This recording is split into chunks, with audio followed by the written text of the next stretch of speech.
Hi everybody, Randy Miller here for Phillies Playoff Report.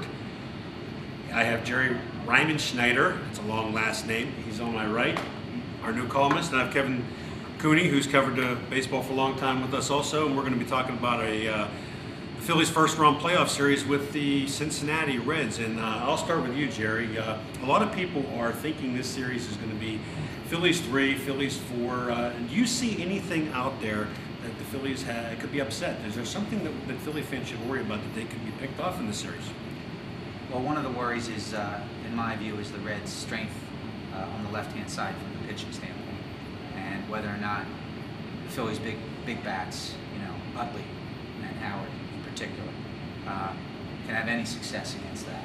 That would be one. If they can't have any success, that would be one, maybe the only thing I could see tilting it towards Cincinnati. That, and if Cincinnati manages to take a lead into the eighth inning, I think the Phillies are in trouble then as well. And definitely Chapman for the Reds, rookie pitcher, adds a dimension there. And I am, by the way, one of the people that think this is going to be a very quick series because of the Phillies' big three with Oswald and Halladay and Cole Hamilton. Kev, what do you think? What do you expect tomorrow from in Game 1 from Roy Halladay? Roy Halladay's waited his entire career. We just had a chance to see him talk in the pregame speech there, and he certainly looks calm like he always does. But Cliff Lee, first playoffs last year, went out and was great. Sure. We've seen it. What are your expectations? Do you think he's going to be lights out again, and we can see him just kind of run through the playoffs here and be great? See, I think there's a couple factors at play. One, first playoff experience. I think he's really going to feed off that. This is the reason he came to Philadelphia last year. Instead of waiting out, trying the free agency route, he wanted to come here and pitch in games like this too. Remember, this is going to be a 5 o'clock start. Early in the game, a lot of twilight, a lot of shadows maybe creeping across the mound here. That has played a big factor in playoff games we've seen here over the years. That late afternoon, early evening, with his type of stuff and his control, I think he can really dominate Cincinnati, especially Cincinnati's left-handed hitters who may have tough time picking up the ball with his right hand. Yeah, I think when I look at the matchups here, I see pretty much Philly's favorite everywhere. Now, I know that the Reds have a very nice lineup. They did lead the league in runs scored. They led the league in batting average. They led the league in home runs.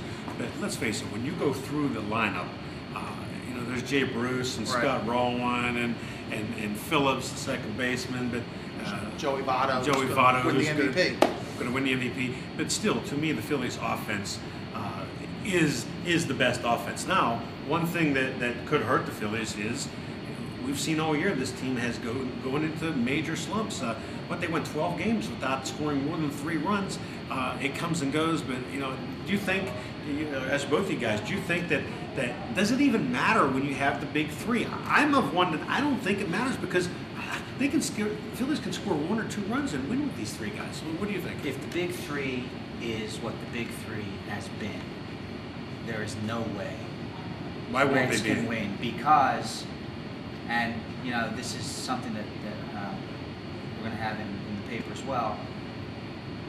If you think about the math, the Reds would either have to win a game that each of those big three guys starts, or they'd have to win 2 of the games that one of them starts to get to 3. And that's huge. That is a galactically large What do you think, hurdle Kev? to overcome. There's a couple factors at play here. One, I think Dusty Baker's already committed the first major mistake of the series managerial-wise, not having Travis Wood start one of these first 3 games. He had a perfect game here at Citizens Bank Park until the 9th inning, but one time he faced the Phillies, he's the only left-hander really in their staff that could throw the Phillies off. That's part one.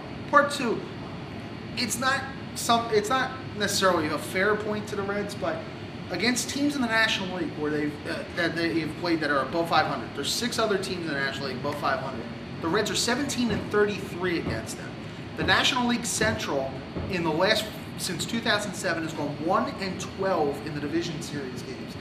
There's a reason for that. They don't play a team like the Phillies consistently all year, and I think that playing the Pirates, playing the Astros really hurts them when you get to this point in the year. I still think it comes down to the pitching, and when I look at this Phillies rotation, to me, this is the best rotation in baseball since Maddox, Smoltz, and Glavine. And I know Maddox, Smoltz, and Glavine, if there's going to be one worry for Philly fans, Maddox, Smoltz, and Glavine won one World Series. That was 1995. But that said, I just don't see how these guys are too good. Hamels, we went through a stretch with Hamels where last year in this postseason, we didn't know what to get from him. Of course, you get the 2008 postseason, and he was tremendous. But now Hamels is arguably as good or better than he was in the 2008 postseason. Obviously, being around Oswald and Halladay have helped him. But Halladay, he's right now a Hall of Famer.